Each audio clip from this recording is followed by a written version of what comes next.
Hello, good morning guys. Dito tayo sa Mr. Empanada. Ito po ay fina-fry ko na. Kaso lang pork na to.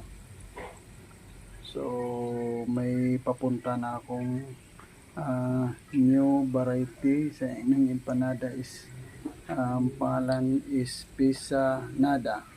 So combination ng pizza at saka empanada. So ang laman niyan iyaka pizza. So gagawin natin ito. Ito na. So then din to.